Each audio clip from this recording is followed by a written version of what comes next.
आइए प्रिय आत्मन मित्रों, सभी मिलकर सर्वप्रथम अपने अपने गुरुदेव भगवान और इष्ट देव की शरण में चलें और उन्हें प्रणाम करके आशीर्वाद प्राप्त करें। फिर उसके पश्चात हम इस ध्यान मंदिर में प्रवेश करेंगे। कुछ देर के लिए हिमालय के ऋषियों के संग उनकी ऊर्जा में बैठकर ध्यान गंगा में स्नान करेंगे। फिर एक प्रसंग गुरु और माता के विषय में फरीद बाबा के द्वारा फरीद बाबा की वाणी को सुनेंगे। आइए सर्वप्रथम प्रार्थना में उतरें।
ओम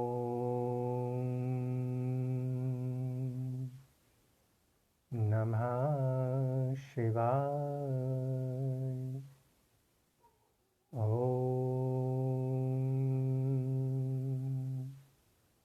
नमः शिवाय।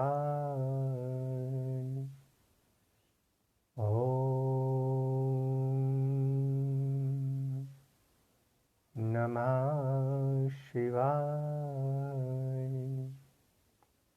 हे समस्त प्रिय आत्मन मित्रों, प्रभु प्रेमी, गुरु प्रेमी, ध्यान प्रेमी आत्माओं, आप सबके भीतर विराजमान अविनाशी अनंत परम ब्रह्म परमात्मा के श्री चरणों में हिमालय की इस तपोभूमि श्री केदारखंड से हिमालयन ऋषि का कोटि कोटि प्रणाम।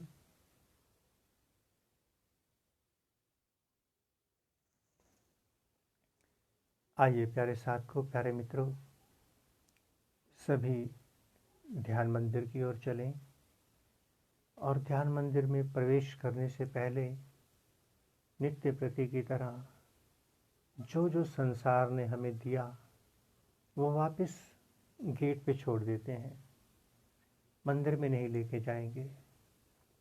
जैसे जन्म के समय हमें परमात्मा ने एक निर्मल पावन पवित्र शिशु की तरह उतारा, बस उसी तरह से ही इस मंदिर में चलते हैं।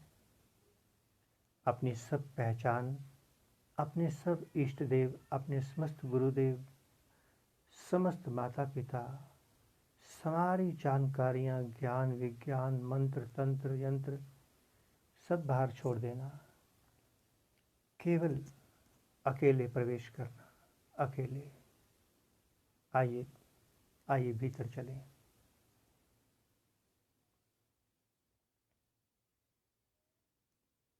इस समय आप जहाँ भी हैं वहीं पर अपने अपने आसन पे बैठ जाएंगे। यात्रा में हैं, दुकान पे हैं, ऑफिस में, घर में, कहीं भी अपनी सुविधा अनुसार अपना आसन चुनेंगे। भूमि आसन, सोफा, कुर्सी, कुछ भी अपनी सहजता के अनुसार बैठ जाएं और अपनी दोनों आँखों को बड़े प्रेम से बंद कर लें। बड़े प्रेम से आँखों को बंद करते समय कोई दबाव ना पड़े, बस इतना सा काम आपका है। इसे कहते हैं वापस मुड़ना। जब तक बाहर की आंखें खुली हैं, हमारी बाहर की दौड़ रहती है। बाहर की आंखें बंद करते ही अपने आप हम भीतर मुड़ जाते हैं। अपना आसन शिव नेत्र पे लगा लें। शिव नेत्र से देखना प्रारंभ करें। इस देखने में क्या दिखता है उसकी कोई चिंता नहीं करना, वही दिखेगा, वही, दूसरा कुछ भी नहीं, जो आपने खुद भरा है, खुद जो आपने जा जाकर इकट्ठा किया है लोगों के पास से। सारे रिश्तेदारियां, सारे ज्ञान विज्ञान मंत्र, सब पूजा पाठ, सब सर्कल योजनाएं, भूत भविष्य की कल्पनाएं जो आपने संजोया है वही सामने आएगा। ध्यान में बैठते ही आज्ञा चक्र से, शिव नेत्र से भीतर प्रकाश हो गया। जब तक अंधकार था, ये सभी दूसरों के भेजे हुए संदेश, संकेत, प्रेरणाएं अपना हुकूमत जमाकर भीतर बैठे थे। अंधकार में उनकी सत्ता चल रही थी। आपने शिव नेत्र पे ध्यान क्या उतारा, भीतर का सारा संसार हिल गया उन सभी का। सब दौड़ने लगे हैं शिव नेत्र की ओर, बाहर की ओर भागने लगे हैं। सबको अपनी मृत्यु दिखाई देने लगी है। आप घबराना नहीं, उनको भागने देना, जाने देना, मजे से देखना उनको जाते हुए। ये नहीं सोचना कि ध्यान में बैठते ही विचार आने शुरू हो गए। कोई विचार नहीं आ रहा। आपने आने के सब द्वार बंद कर दिए, टोटल एंट्रीज बंद कर दी आपने। अब तो एग्जिट द्वार खुला है, शिव नेत्र, केवल शिव नेत्र। जहाँ से सारा संसार बाहर भाग रहा है, भागने देना इनको लगातार। आप साक्षी दृष्टा बनकर देखते चले जाएं। साक्षी। ध्यान मंदिर में प्रवेश करने के बाद आपका किसी से कोई संबंध नहीं, ना आप किसी के शिष्य हैं, ना किसी के गुरु, ना माता, ना पिता। वो सब शरीर के संबंध थे, वो बाहर हैं। इस समय तो वही शरीर जिसे ईश्वर ने जन्म के समय दिया था, वही शरीर इस ध्यान मंदिर में है, जिसकी कोई पहचान ही नहीं, कोई नाम नहीं, जिसके ऊपर कोई भार नहीं। लगातार देखते चले जाएं।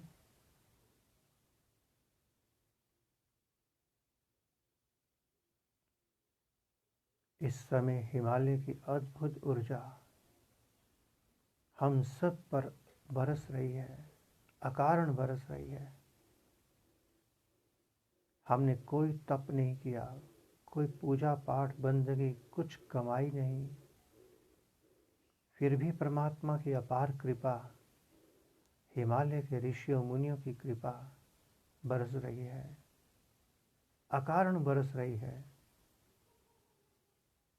स्नान करते चले जाएं, डूबते चले जाएं उनकी वाइब्रेशंस में, उनकी ऊर्जा में।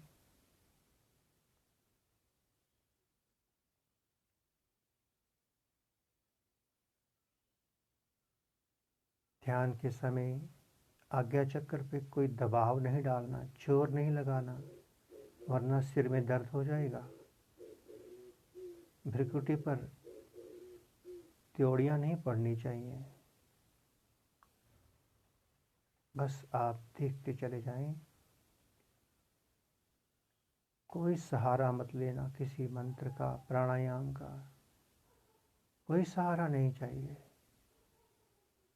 आत्मा तो अपने आप में सबल है, उसे कोई सहारा नहीं चाहिए।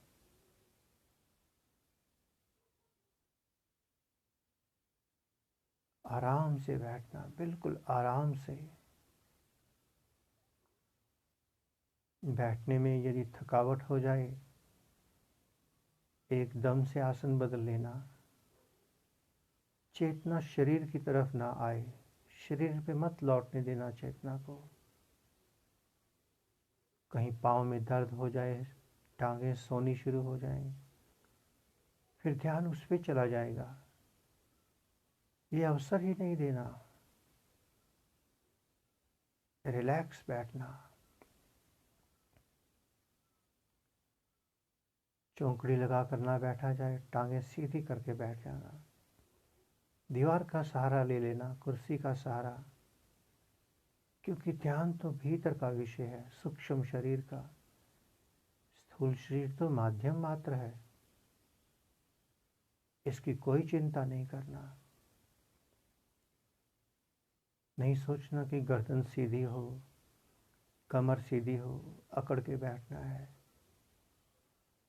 अगर चेतना शरीर में रह गई, भीतर प्रवेश नहीं हो पाएगा, ये ध्यान रखना। हल्के फुल्के पेड़ से गिरे हुए पत्ते की तरह, जिधर हवा आए उधर उड़ जाना। देखते चले जाएं, लगातार भीतर देखते चले जाएं।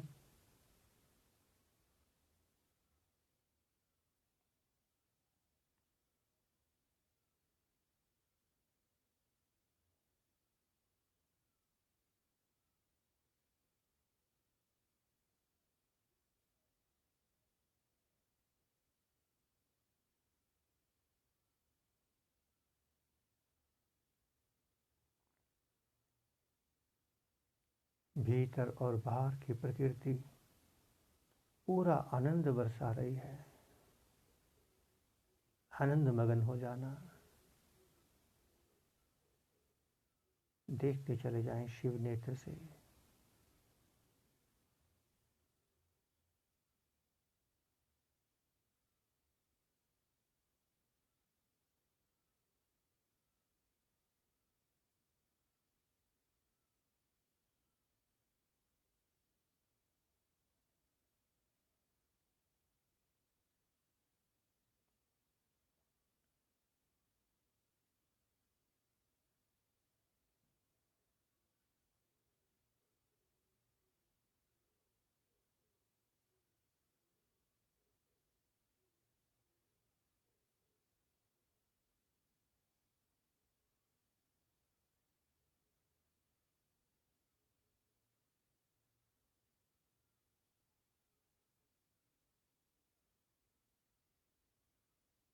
बहुत सुंदर, बहुत सुंदर। लगातार देखते चले जाएं।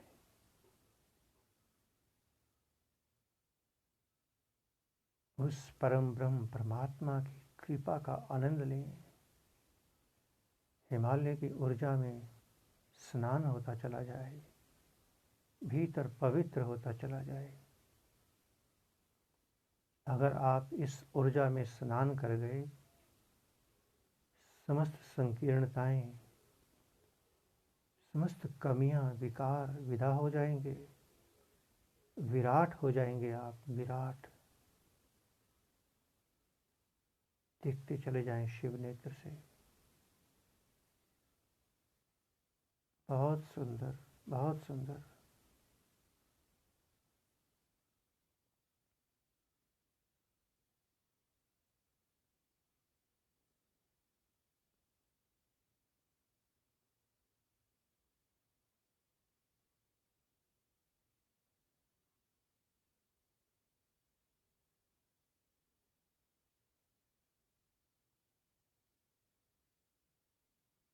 ध्यान के माध्यम से आप अपने ही भीतर के सदगुरु की ओर मुड़ रहे हैं।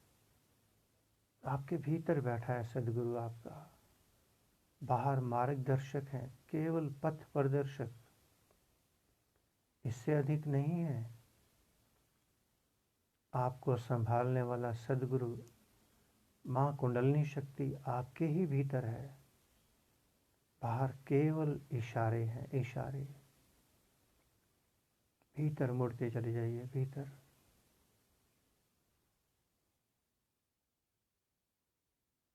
बहुत जन्मों से बाहर के गुरुओं में, बाहर की खूंटियों पर लटकते रहे।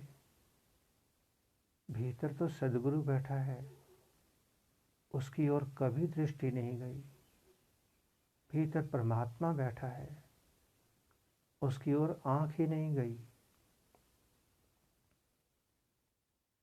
भीतर बज रहे हैं अनहद नाद, दिव्य मंत्र।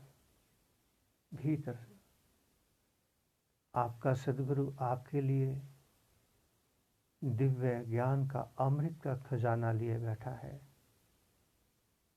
मुड़िए अपने सदगुरु की ओर, मुड़िए। उन्हीं के चरणों में जाकर अमृत तत्व की प्राप्ति होगी, बुद्धत्व की प्राप्ति होगी उनके चरणों से। भीतर मुड़ते चले जाएं, लगातार भीतर मुड़ते चले जाएं, देर ना करें।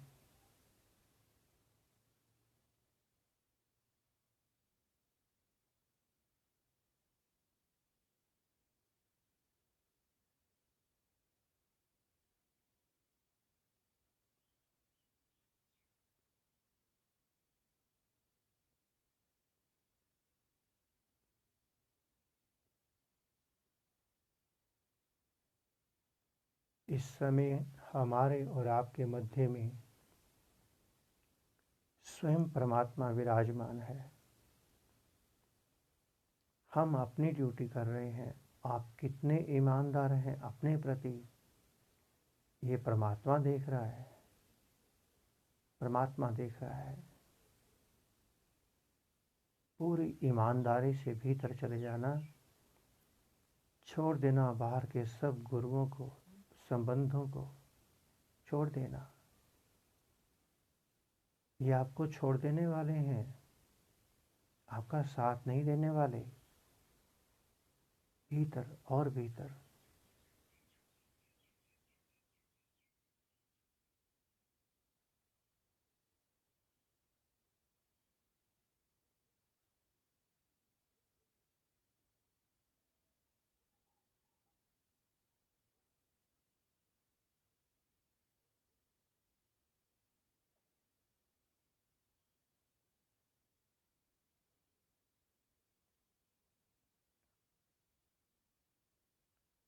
जैसे जैसे गहरे होते जाओगे, निर्विचार स्थिति आने लगेगी। जब तक ये विचार आज्ञा चक्र से बाहर नहीं निकलते, निर्विचार स्थिति नहीं आ पाएगी।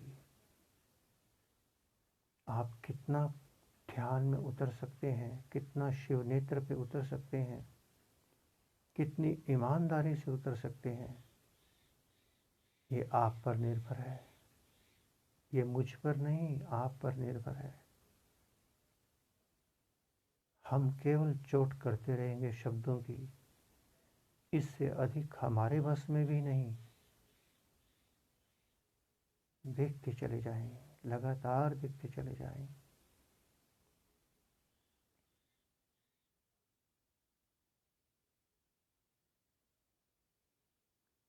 सुंदर, बहुत सुंदर, बहुत सुंदर।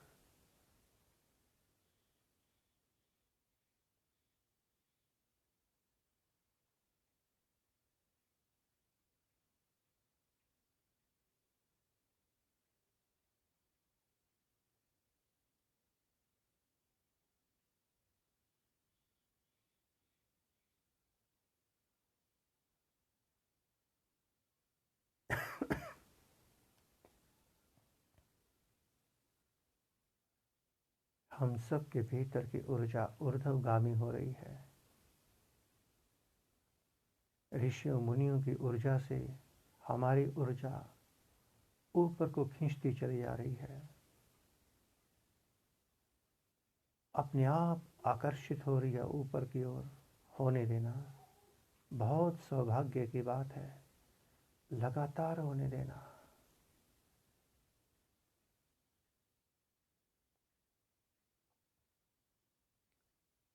अब हम 3 मिनट पूरे मौन रहेंगे और इस मौन में परमात्मा को पिएंगे।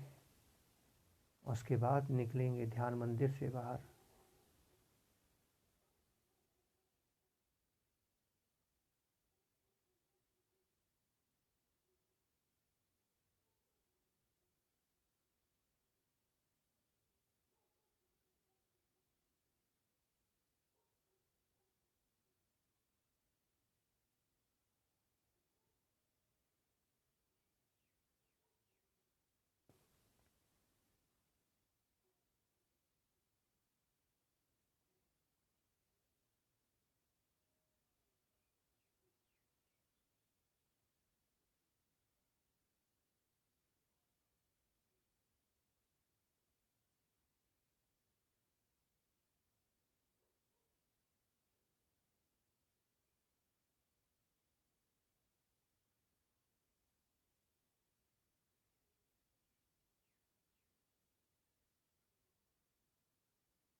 आइए प्यारे साथ को ध्यान मंदिर से बाहर निकलें।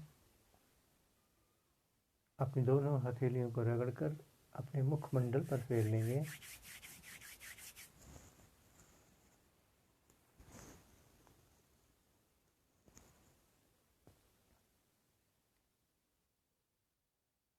प्यारे साथ को, प्यारे मित्रगणों, हमने सुबह जिक्र किया था, कल रात में भी जिक्र किया था कि एक प्रसंग बाबा फरीद के नाम से आपको सुनाएंगे।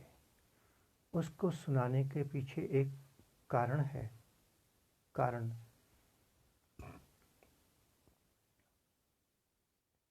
अभी लगभग 30 प्यारे मित्रों ने, साधकों ने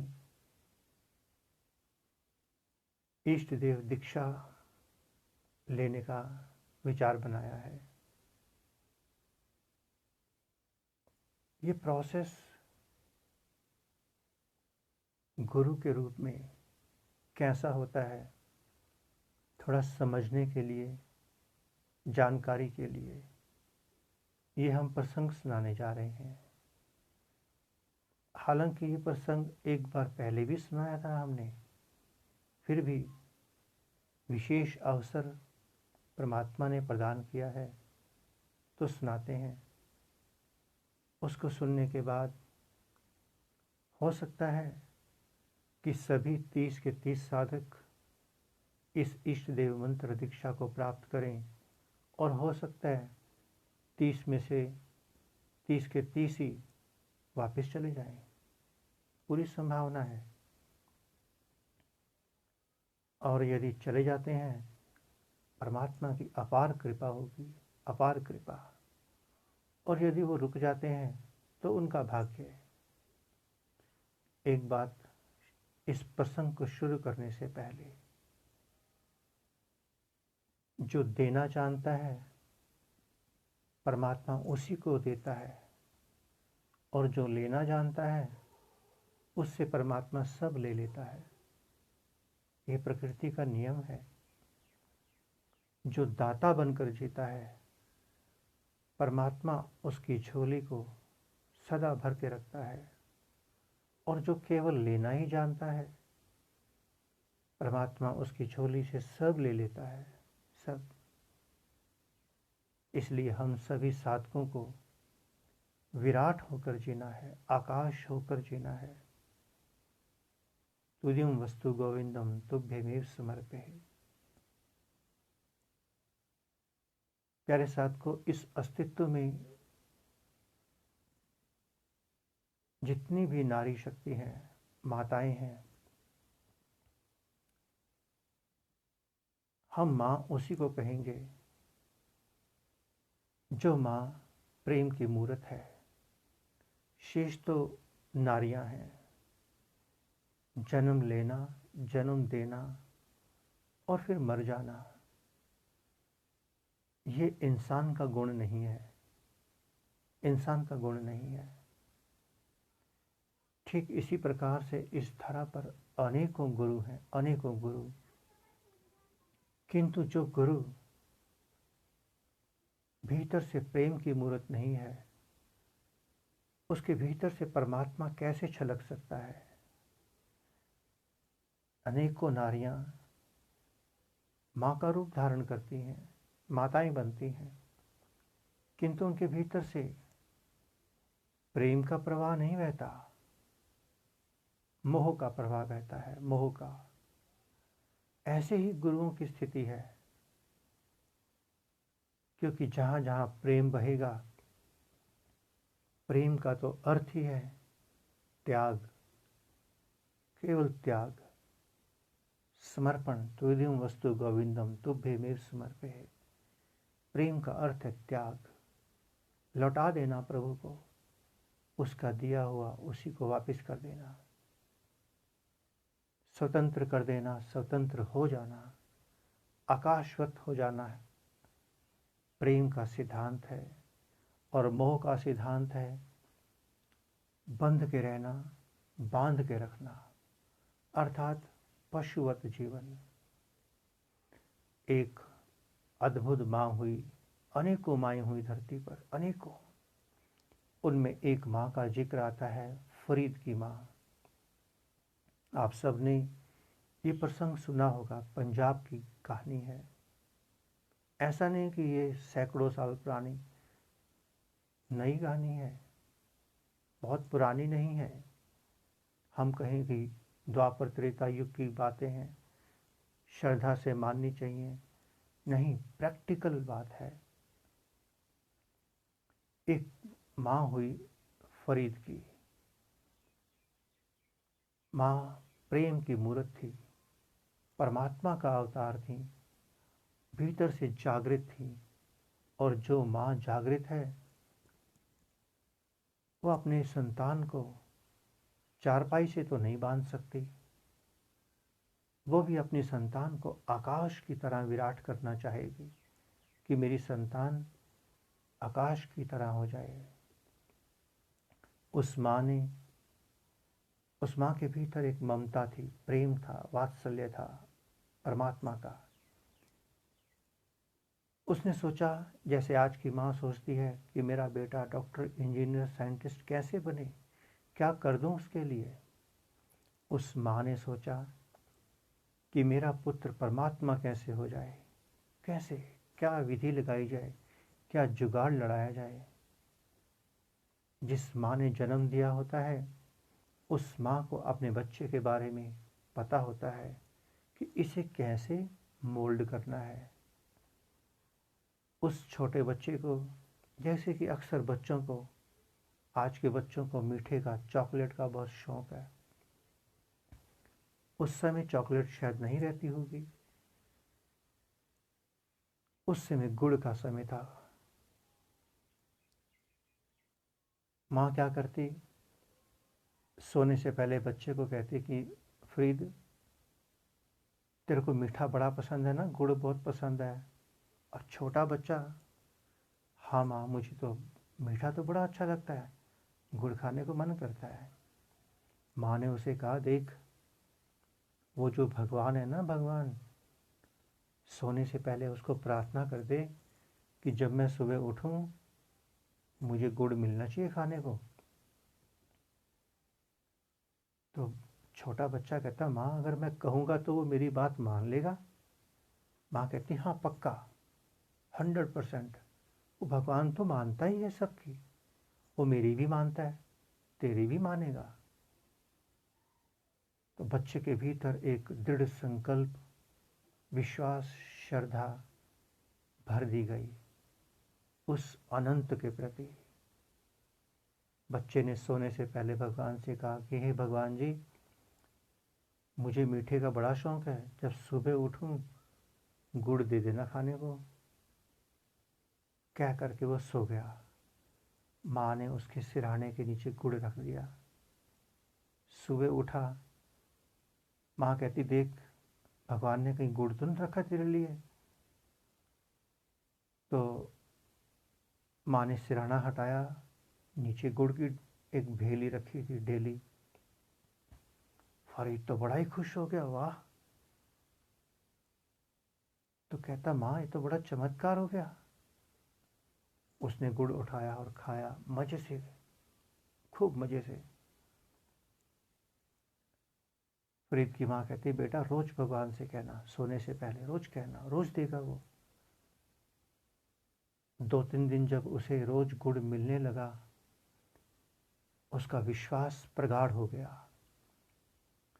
माँ भगवान का काम कर रही है, जो काम भगवान ने करना है वो काम माँ कर रही है, कि मेरा बेटा भगवान की ओर मुड़ जाए, उसके भीतर परमात्मा के प्रति ऐसी आस्था पैदा हो जाए कि वो स्वयं परमात्मा हो जाए। अब लगातार रोज उसे गुड़ मिल रहा है, खुश हो रहा है। एक दिन माँ के भीतर भाव उतरा कि अब इसे बहुत जल्द परमात्मा की ओर भेजना है, बहुत जल्द। एक दिन माँ को अचानक किसी काम से बाहर जाना पड़ गया। रात्रि को वो घर लौट ही नहीं सकी। तो माँ ने वहीं से परमात्मा से, प्रभु से प्रार्थना की कि प्रभु, मैं रोज तेरी ड्यूटी करती हूँ, रोज। आज मैं उसके पास नहीं हूँ, आज मेरी ड्यूटी तुझे करनी पड़ेगी। एक माँ भगवान को आदेश कर रही है कि हे प्रभु, आज तुझे मेरी ड्यूटी करनी है। अगर आज उसे गुड़ नहीं मिला तो मेरे पुत्र का जो विश्वास है इतने समय से बना हुआ टूट जाएगा। तुझे उसे गुड़ प्रदान करना है। हे प्रभु, मेरी प्रार्थना को स्वीकार करना। माँ ने प्रार्थना कर दी प्रभु से, और भीतर ही भीतर सोचती हुई आ रही है घर की ओर। पता नहीं फरीद को आज गुड़ मिला भी होगा या नहीं। माँ ऐसा सोचती हुई आ रही है। और फरीद जब सुबह उठा, आज उसका पूरा घर आंगन चारों ओर गुड़ से ही भरा हुआ है। गुड़ से तिल भर जगह नहीं पैर रखने की। इतना हैरान हो रहा है फरीद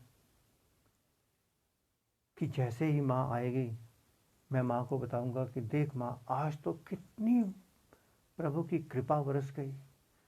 फरीद बाहर खड़ा हो गया, दरवाजे के बाहर। आज उसने गुड़ नहीं खाया। दरवाजे के बाहर खड़ा हो गया कि जैसे ही माँ आएगी माँ को खींच के लाऊंगा अंदर की। माँ देख, कितना गुड़ दे दिया भगवान ने, अब मांगना ही नहीं पड़ेगा, बहुत दिन तक नहीं मांगना पड़ेगा। और वो माँ की प्रतीक्षा कर रहा है बाहर खड़ा हुआ। माँ आ गई। माँ के मन में भाव है, पता नहीं क्यों खड़ा है बाहर। गुड़ नहीं मिला होगा, नाराज हो रहा होगा, उदास हो रहा होगा। आते ही माँ से लिपट गया। माँ अंदर आ, तुझे दिखाऊं कितनी कृपा बरसी आज भगवान की। चारों ओर इतना ही गुड़, इतना गुड़ कर दिया भगवान ने, पैर रखने की जगह नहीं है माँ, इतना बरसा दिया। माँ रोने लग गई, उसकी आंखों से अश्रु बहने लग गए। माँ भीतर ही कह रही है कि प्रभु, तुझसे प्रार्थना करूं और असफल हो जाए, ऐसा नहीं हो सकता, ऐसा नहीं हो सकता। आज जो तूने चमत्कार किया है, अब तूने फरीद का आगे का रास्ता खोल दिया है। उस माँ ने परमात्मा को, भगवान को नमस्कार किया, धन्यवाद किया, दंडवत किया। अब दोनों माँ बेटा अंदर आ गए। सारा गुड़ एक तरफ इकट्ठा कर दिया। थोड़ा फरीद ने खाया, थोड़ा माँ ने उस प्रसाद को चखा जो स्वयं भगवान ने फरीद के लिए उतारा। फरीद की माँ की आज्ञा का पालन किया। माँ कहती फरीद से सोने से पहले, फरीद एक बात कहूँ, अब तो फरीद फूला नहीं समा रहा, रोम रोम उसका आनंद से, खुशियों से भरा हुआ है। माँ से लिपट कर बोलता, माँ बता क्या बात है, बता बता। एक्साइटेड है अंदर से बहुत ज़्यादा। माँ का हृदय देखो, माँ का प्रेम देखना कितना विराट है। माँ कहती है, फरीद तू इतने दिनों से गुड़ खा रहा है, कैसा लग रहा है? बड़ा मज़ा आ रहा है माँ, बड़ा मज़ा आ रहा है, स्वाद आ रहा है।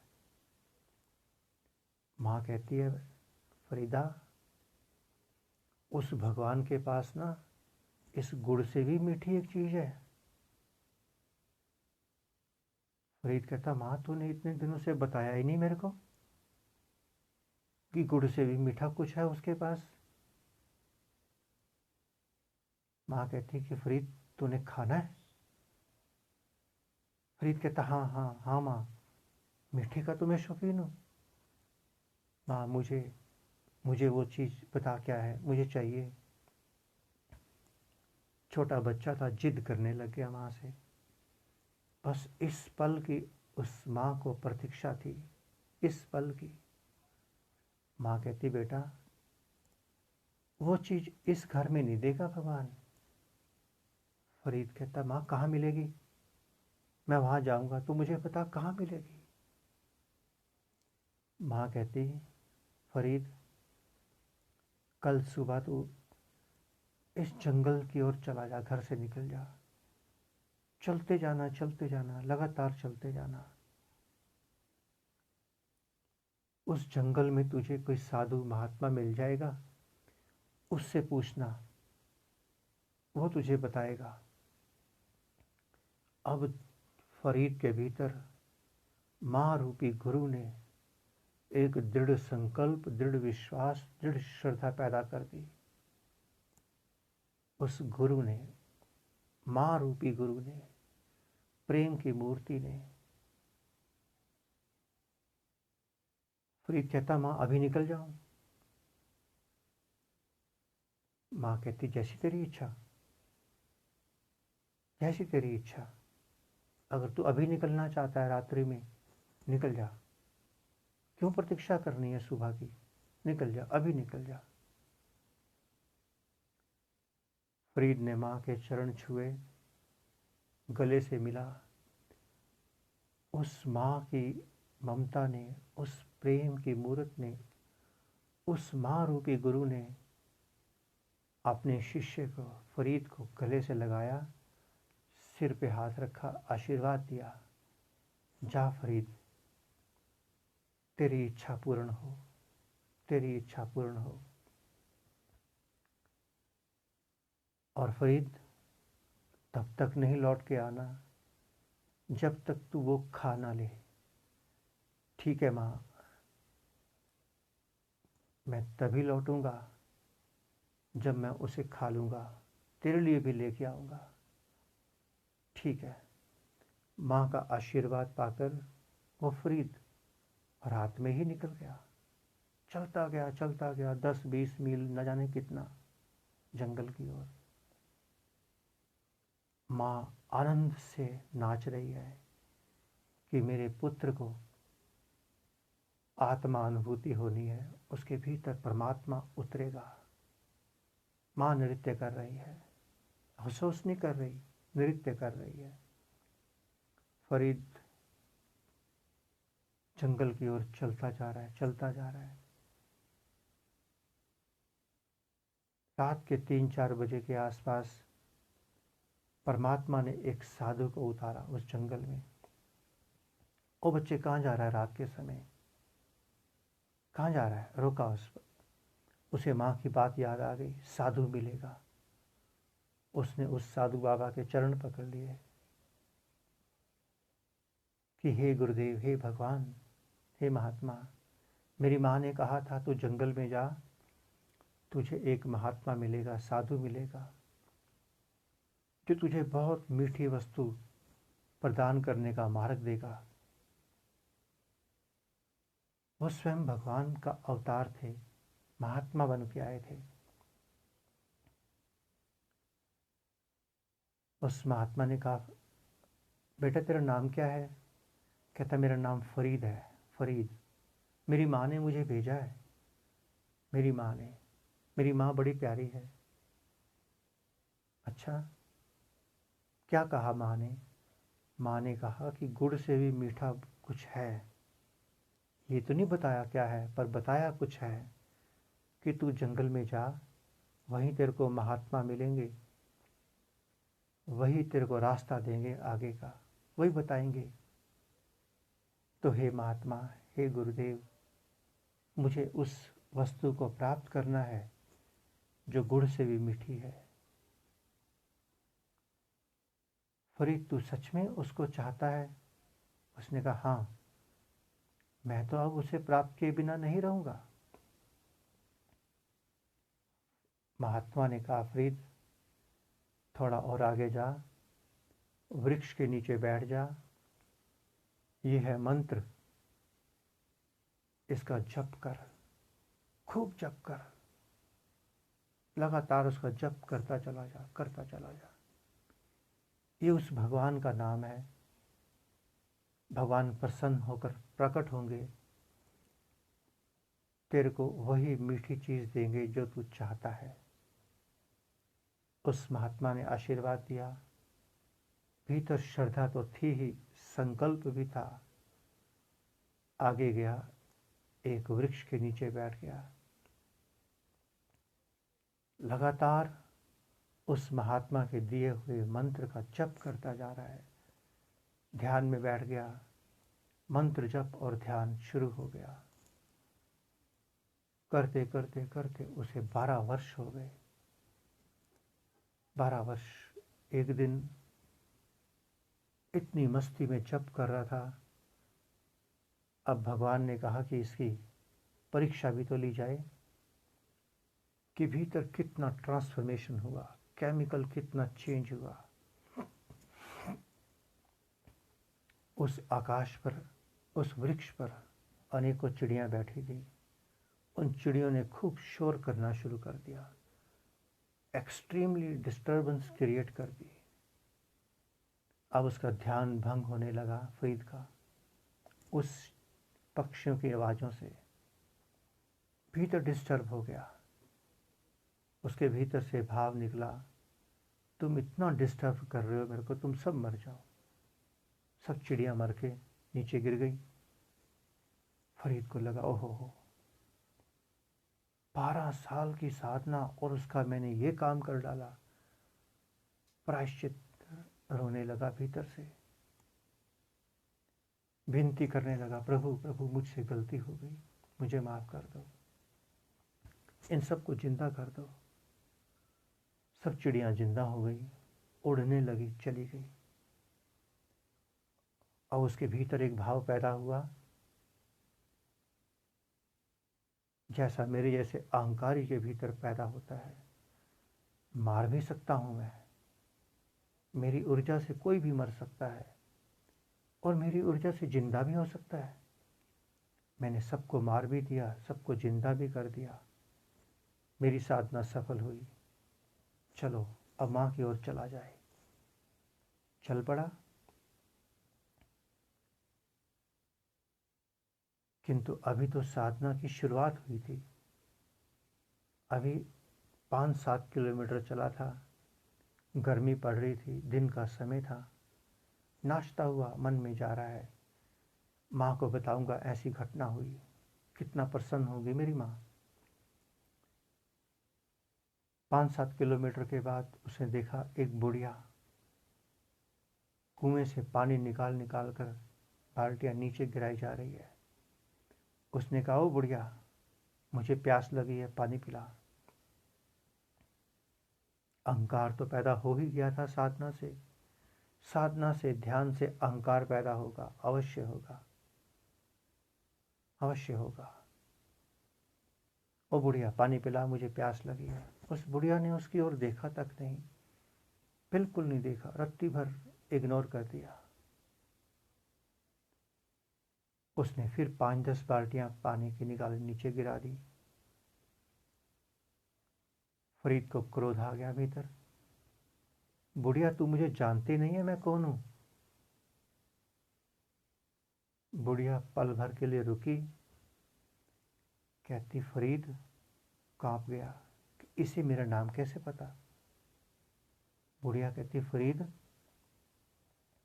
मैं कोई चिड़िया नहीं हूं जो तू मुझे मार देगा। कांप गया भीतर से, ठंडा पड़ गया कि 5-7 किलोमीटर दूर मैंने चिड़ियों को मारा और जिंदा कर दिया। इस बुढ़िया को यहां पता है। ये कौन सी आंख है, ये तो मेरे को प्राप्त नहीं हुई अभी तक। ये यहां से देख रही है, ये दिव्य दृष्टि तो मेरे पास नहीं है। अब वो मौन होकर हाथ जोड़ के खड़ा हो गया। अब उसने पानी नहीं मांगा मां से। 2 घंटे बाद या 3 घंटे बाद बुढ़िया कहती, फरीद ले पानी पी ले। कहता, नहीं माँ, पानी नहीं पीऊँगा, पानी नहीं पीऊँगा मैं। मुझे बता, तुझे कैसे पता चला कि मैंने इतनी दूर उन चिड़ियों को मारा और जिंदा किया? मुझे भी ये आँख चाहिए माँ, तुझे कैसे पता चला? उस बुढ़िया ने कहा, ये तो मेरे पति परमेश्वर की कृपा है, उनकी सेवा का फल है। उस बुढ़िया ने कहा कि एक रात्रि मेरा पति थका हारा आया। आते ही उसने कहा कि हे देवी, पानी लाओ, मेरे लिए प्यास लगी है। मैं पानी लेकर जैसे ही आई, इतने में उनकी आंख लग गई। मैंने उन्हें जगाया नहीं, पानी लेकर खड़ी रही कि जैसे ही आंख खुलेगी पति परमेश्वर की, पानी मांगेंगे, उन्हें पानी दूंगी। उनकी आंख खुली सुबह। पति परमेश्वर कहते, देवी आप कब से खड़ी हैं ऐसे? वो बुढ़िया कहती कि मैं उसी पल से जब आप आए और पानी मांगा, पति भीतर से भाव विभोर हो गए। उन्होंने अपनी पत्नी को आशीर्वाद दिया, उसे दिव्य दृष्टि प्रदान कर दी। पति तो साधु था, तपस्वी योगी था। अब फरीद कहता, माँ मुझे भी यही दिव्य दृष्टि चाहिए, ये वाली आंख चाहिए। इसे प्राप्त किए बिना मैं घर नहीं लौटूंगा, अपनी माँ के पास नहीं जाऊंगा। हे माँ, क्या मुझे ये आंख मिलेगी? क्या ये दिव्य दृष्टि मुझे भी मिल सकती है? माँ ने अपने भीतर देखा, प्यास तो है इसमें, प्यास तो है, रास्ता दिया जाए। उस गुरु रूपी माँ ने कहा कि फरीद, तू सच में ये दिव्य दृष्टि चाहता है, शिव नेत्र चाहता है? हाँ माँ, मुझे तो ये चाहिए। ठीक है, तो जहाँ से आया है वहीं चल, वापस आगे की ओर चलते जाना, चलते जाना। जंगल खत्म होने के बाद तुझे एक आश्रम मिलेगा गुरुदेव का। उन गुरुदेव का नाम शायद ख्वाजा पीर है, जैसा मैंने सुना।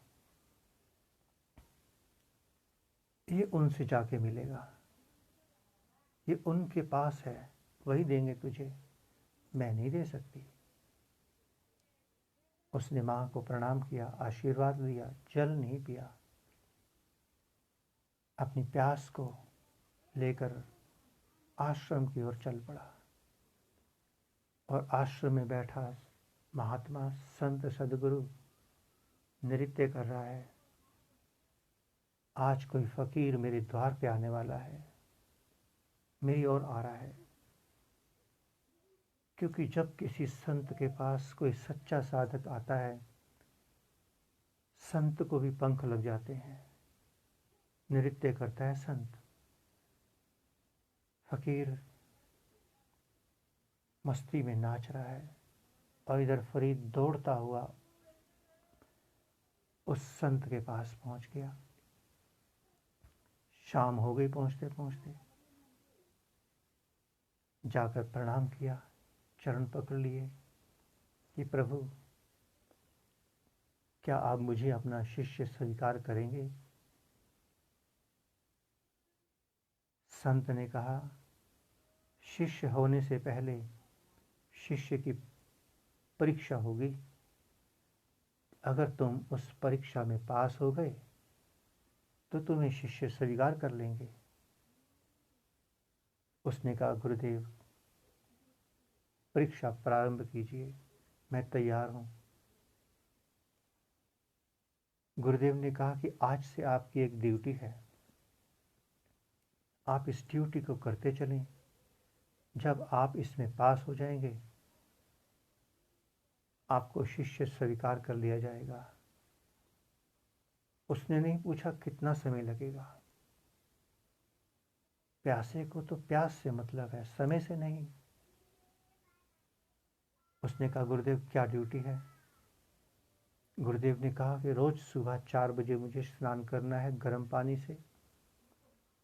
गर्म पानी की 1 बाल्टी मुझे रोज चाहिए। बस इतनी सी ड्यूटी है आपकी, इससे अधिक नहीं।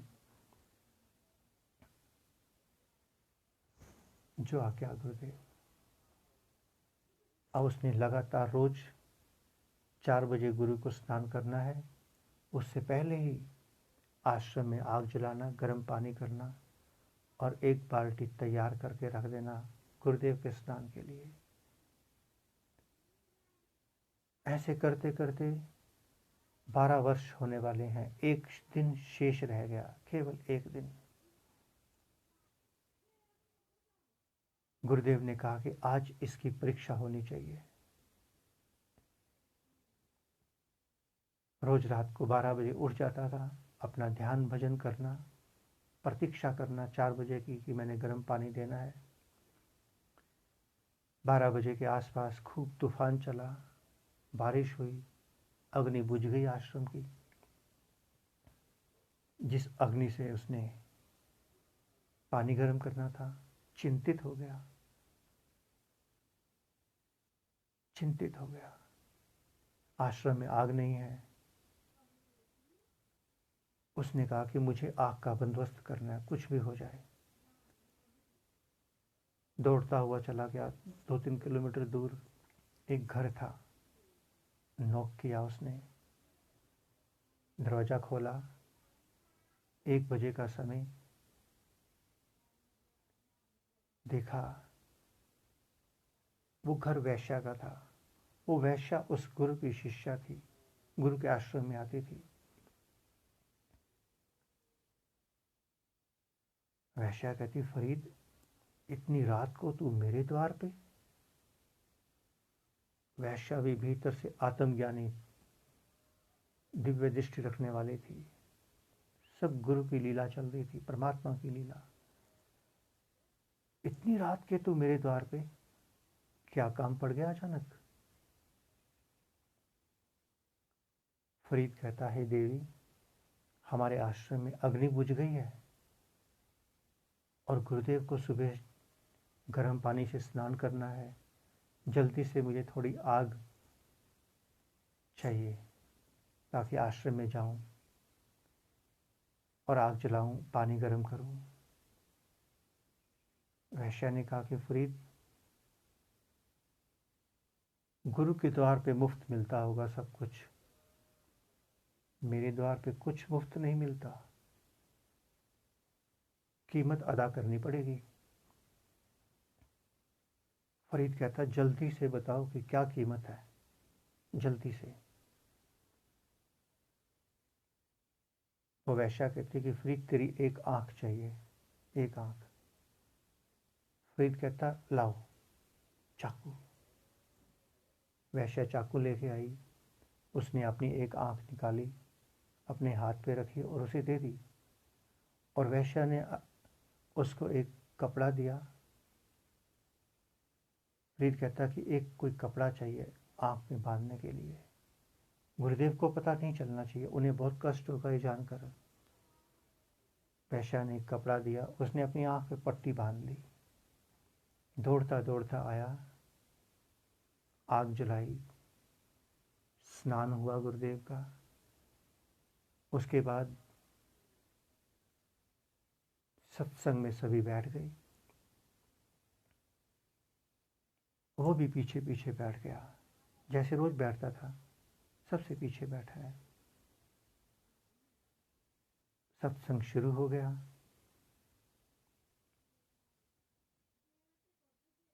गुरुदेव कहते, फरीद, तूने आंख पे पट्टी क्यों बांध रखी है? फरीद कहता, गुरुदेव, मेरी आंख आ गई है। झूठ बोल दिया उसने कि आंख दुख रही है, आंख आ गई है। गुरुदेव कहते, अगर आंख आ गई है तो पट्टी उतार दे। कहते, नहीं नहीं गुरुदेव, आप समझ नहीं रहे, आंख आ गई, आंख। गुरु कहता है, मैं समझ रहा हूं, अगर तेरी आंख आ गई है तो पट्टी उतार दे। कहता, गुरु जी, आपको नहीं पता, आप अपना सत्संग करो। गुरु ने तीसरी बारी कहा कि फरीद, जब मैं तुझसे कह रहा हूं तेरी आंख आ गई है तो फिर पट्टी क्यों नहीं उतारता? उतार पट्टी, ये मेरा आदेश है। तो उस फरीद ने पट्टी उतार दी। जैसे ही पट्टी उतारी, आंख आ चुकी थी। हैरान हो गया, गुरु चरणों में गिर गया। गुरुदेव ने उसके सिर पे हाथ रखा, आशीर्वाद दिया। पहले इष्ट देव का मंत्र सफल हुआ। इष्ट देव की कृपा से गुरु मिले। गुरुदेव ने आशीर्वाद दिया। भीतर की दिव्य दृष्टि प्राप्त हुई, परमात्मा को उपलब्ध हुआ। गुरुदेव ने सिर पे हाथ रख के कहा कि फरीदा, तेरी 12 साल की वो तपस्या जो तूने पेड़ के नीचे बैठ कर की, 12 साल की तेरी ये तपस्या, 24 साल की तेरी तपस्या सफल हुई। जा, लौट जा अब अपनी माँ के पास, अपनी माँ के चरणों में जा। तेरी माँ तेरी प्रतीक्षा कर रही है। जा, मेरा आशीर्वाद, जा, तो आज से परिपूर्ण हुआ। गुरुदेव के चरणों को प्रणाम करके, चरणों को चूम करके, उनका भरपूर आशीर्वाद लेकर के चल पड़ा। जंगल से ही शोर मच गया फरीद के घर तक। फरीद घर आ रहा है। माँ को पता था कि फरीद को मीठे मीठे भोजन बहुत पसंद है। उसने फटाफट 3-4 खीर, हलवा, न जाने क्या क्या बना लिया कि 24 साल के बाद मेरा फरीद घर आ रहा है, उसे ये खिलाऊंगी, वो खिलाऊंगी, वो खिलाऊंगी। फरीद घर पहुंचा, माँ को प्रणाम किया, चरणों से लग गया, गले से मिला। कोई बातचीत नहीं की, कोई बातचीत नहीं की। बस दोनों आनंद में डूबे हैं, माँ और बेटा। माँ ने उसे अपनी ममता और प्रेम से बनाई गई हर मीठी वस्तु खिलाई। खाने के बाद माँ पूछती, फरीद, मीठा ठीक था, स्वाद था, कैसा लगा? फरीद कहता, माँ, मीठा इसमें तो किसी में नहीं था। माँ चकरा गई। माँ ने उसके सिर पे हाथ रखा, कहीं तेरे को बुखार तो नहीं, तेरा मुंह कड़वा हो गया हो। देखा, फरीद कहता, नहीं माँ, मैं तो बिल्कुल ठीक हूँ, बिल्कुल ठीक। फरीद कहता, माँ, जिस गुड़ को तूने खाने के लिए भेजा था ना, वो चख कर आया हूँ। अब उसको चखने के बाद ये संसार के गुड़ मुझे कहाँ मीठे लगेंगे, कहाँ लगेंगे माँ, तू बता। जिस अमृत को पीने के लिए तूने भेजा था, उस अमृत को पी के आया हूँ। उस अमृत के आगे इस गुड़ की क्या औकात।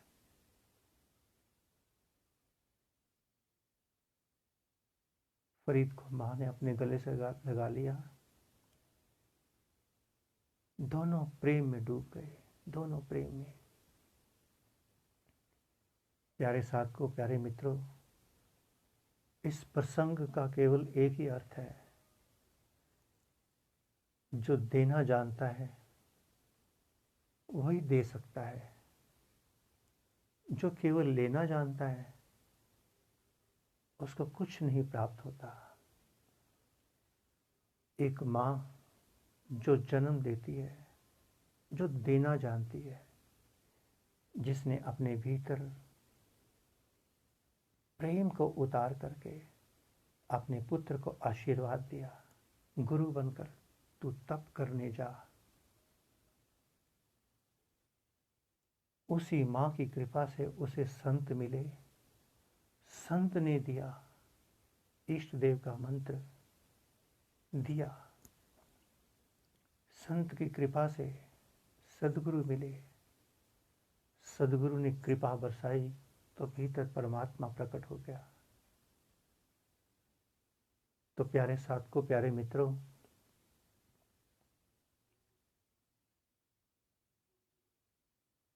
भगवान से प्रार्थना करता हूँ, केवल प्रार्थना ही मेरे बस में है। इससे अधिक मेरे बस में कुछ भी नहीं है। मुझे इससे अधिक नहीं समझना, इससे अधिक मेरे पास कुछ नहीं। मैं आप सभी को केवल प्रार्थना कर सकता हूँ, आप सबके लिए, जो आप सबके भीतर आपके इष्ट देव भगवान हैं, उन सब से प्रार्थना कर सकता हूँ। केवल प्रार्थना कि हे प्रभु, हे इष्ट देव भगवान, अपनी संतान को शरणागति प्रदान करें, शिष्यत्व प्रदान करें। इनके भीतर की यात्रा को गति दें, इतनी प्रार्थना कर सकता हूँ। अपनी ऊर्जा को आपके इष्ट देव के चरणों में अर्पण करके विनती कर सकता हूँ। शेष आपके इष्ट देव की कृपा, आपकी लगन, आपकी मेहनत, जैसे फरीद ने 12 साल तपस्या की इष्ट देव के मंत्र से, उसके बाद उसे गुरु की प्राप्ति हुई। गुरु ने जाते ही उसे शिष्य नहीं बनाया, 12 साल की तपस्या कराई, भीतर उसे पकाया, पवित्र किया, निर्मल किया, फिर उसके भीतर उड़ेला अमृत। तो प्यारे साथ को यह नहीं समझना कि मैं अमृत लिए बैठा हूँ, उड़ेल दूंगा, नहीं। मैं आप सभी की तरह एक साधक हूँ, इससे अधिक मेरी कोई औकात नहीं, कोई औकात नहीं। मैं आप सबके लिए प्रार्थना करूँगा, आपके इष्ट देव से, जो आपके इष्ट देव हैं, जो आपका इष्ट मंत्र है, उससे प्रार्थना करूँगा। अपनी ऊर्जा आपके इष्ट देव के चरणों में अर्पण करूँगा कि आपकी प्यास को परमात्मा मिले, परमात्मा मिले। किंतु जिस प्रकार से फरीद ने अपने गुरुदेव की सेवा की, जिस प्रकार से, उसी प्रकार अगर आप सेवा करते हैं, साधना रंग लाएगी। साधना को अहंकार का कीड़ा नहीं लगेगा, अहंकार की दीमक नहीं लगेगी। अगर आप सेवा नहीं करेंगे तो साधना सफल नहीं हो पाएगी। इसमें हमारा कोई स्वार्थ नहीं। आपकी तपस्या को रंग लगे, खुशबू मिले, उसे उसका पुष्प खिले, इसलिए हम आपसे सेवा लेना चाहते हैं। नहीं तो इस फकीर को सेवा की क्या जरूरत। जितनी मेरी आवश्यकता है उससे कहीं ज़्यादा मेरा इष्ट देव भगवान शिव मुझे दे रहे हैं, इतना दे रहे हैं जिसकी कोई सीमा नहीं। किंतु आपको उऋण करने के लिए, आपको उऋण करने के लिए, आपके साधना के भीतर से उठने वाले अहंकार की गंदगी को धोने के लिए आपसे सेवा लेना जरूरी है। अब आपकी इच्छा है प्यारे मित्रों, प्यारे साथ को, शिष्य शब्द तो यूज़ नहीं कर सकता क्योंकि मुझ में गुरु की कोई योग्यता नहीं, कोई औकात नहीं। केवल एक साधक, एक मित्र, एक सहयोगी, एक पथ प्रदर्शक बनकर आपकी सेवा कर सकता हूँ, सहयोग कर सकता हूँ, सहायता कर सकता हूँ। इतना ही स्वीकार करना। पुनः से आप सबके भीतर विराजमान अविनाशी अनंत परम ब्रह्म परमात्मा के श्री चरणों में, हिमालय की इस तपोभूमि श्री केदारखंड से हिमालयन ऋषि का कोटि कोटि प्रणाम। और संपूर्ण ब्रह्मांड में विराजमान समस्त देवी देवताओं, समस्त ऋषियों, मुनियों, गुरुजनों, संत महापुरुषों की ओर से आप सबको शुभ आशीष, शुभ मंगल कामना। प्यारे साथ को, आज के प्रसंग को बार बार सुनना, बार बार सुनना, ट्रांसफॉर्मेशन होगी भीतर। शब्द हमारे थे, वाणी हमारी थी, किंतु बोल माँ सरस्वती रही थी, हम नहीं बोल रहे थे। आप भी सुनने वाले थे, आपकी तरह मैं साधक भी सुनने वाला हूँ। बार बार सुनना, ट्रांसफॉर्मेशन होगी। ओम सर्वे भवन्तु सुखिनः, सर्वे सन्तु निरामया, सर्वे भद्राणि पश्यन्तु मा कश्चित् दुःख भाग् भवेत्। ओम शांति शांति शांति। मिलते हैं रात्रि में ध्यान के समय। आप सबके भीतर बैठे प्रभु को, आपके इष्ट देव भगवान को सेवक का प्रणाम, कोटि कोटि प्रणाम।